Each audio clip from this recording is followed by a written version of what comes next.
Good evening, ladies and gentlemen. Gonna do something a little different for the all touchdown video. If you want to see the original videos with sound, go to my Facebook page, link in the description, this date in touchdown history. What I've done here is I'm going to remove the audio for YouTube purposes, and I'm going to describe the action because sometimes the audio cuts are a little confusing, and especially without the descriptions, you might not know what's going on. We first start in 1955, 70 years ago. Michigan in white, Illinois in the dark jerseys. The Fighting Illini have the ball. Camera at work is a little bad here, but it ends up being an option play. And Bob Mitchell takes the ball, cuts back inside, breaks a tackle there at the 45, and he's gone. One man chasing him. Can he catch Bob Mitchell? Diving, no. Mitchell 64 yards. Illinois will go on to win the game 70 years ago against the Wolverines.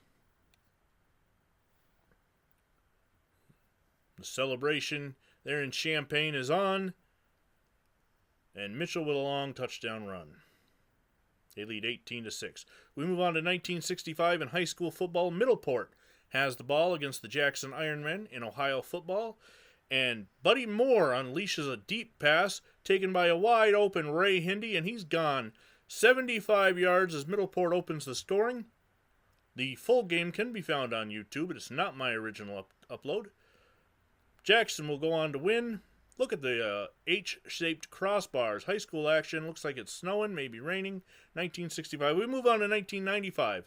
The expansion, Carolina Panthers, and former 49er Tim McKyer picks off Elvis Grbac. Elvis has left the building. McKyer has left the backfield as he's gone 96 yards against his former team, and Carolina would pull off the major upset of the 49ers that day. Elvis, not sure what he was looking at here. He thinks he's got the man open in the flat, but McKyer reads it. The 49er receiver continues on in the end zone, and McKyer was wide open, but he plays for Carolina. We have an editor's pick. Chris, the guy who does a lot of work on a lot of my pages, picks this game. Same day, 1995, Bears and Vikings. Neil O'Donnell backed up against it. The pass is tipped and intercepted by Barry Minter. As Chris Berman would say after dinner, Barry Minter scores from 2 yards out to give the Bears a 34 tie at this point, I believe. A little bit of snow flurries there at Soldier Field in Chicago. And O'Donnell, who that won't be the most devastating interception he threw in 1995, but this one definitely was against it. Minter scores. NBC reports 1 yard out. Pro Football Reference lists it as 2. It's a touchdown for the big man regardless. Pittsburgh would go on to win the game in overtime.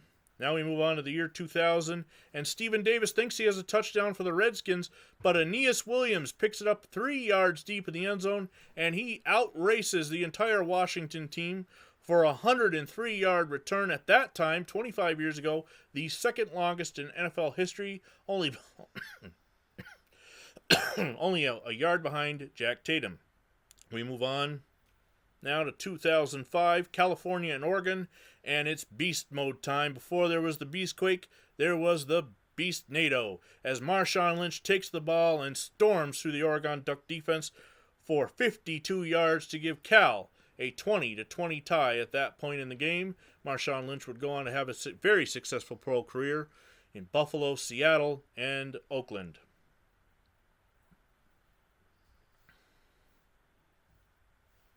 Here we look at the replay, and Lynch is just gone. He's barely touched by the Oregon defender, and he's gone. No, on this day in the rain, he didn't drive a golf cart like he would at some point in the season, but he did score from 52 yards out.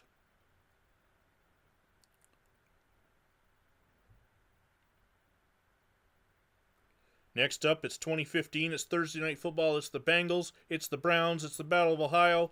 And Mohamed Sanu takes the reverse and scores from 25 yards out to give the Bengals a 24-10 fourth quarter lead. They would hold on to win this game in the Battle of Ohio.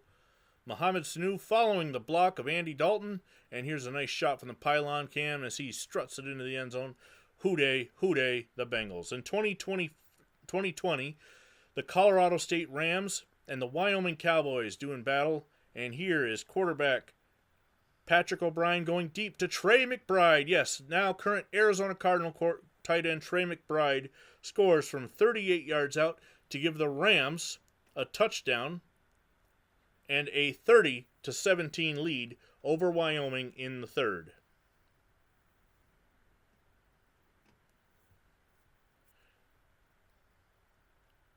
Patrick O'Brien fakes the handoff here, sets up, and it's just as easy as that. Throwing Trey McBride. As you can see here, he gets safety coverage, gets behind the safety, the corner, whoever, the nickelback, and carries him into the end zone, and it's a touchdown. Last year, a year ago today, it's a punt, it's a screw-up, and here we have the punter is doing his best Garo Yepremian impression. He tries to throw the pass. It's picked off by Brandon Berger from Ball State, and he makes the Red Hawks of Miami, Ohio pay as the Cardinal gets a pick-six touchdown. Brandon Berger is well done. As you can see the replay here, the punter just tries to throw up a pass. Berger picks it off, goes 46 yards for the touchdown, and on a Tuesday night, Ball State was rolling. Which touchdown of these was your favorite? And if you want to see more daily touchdowns, go to Facebook and this date in touchdown history.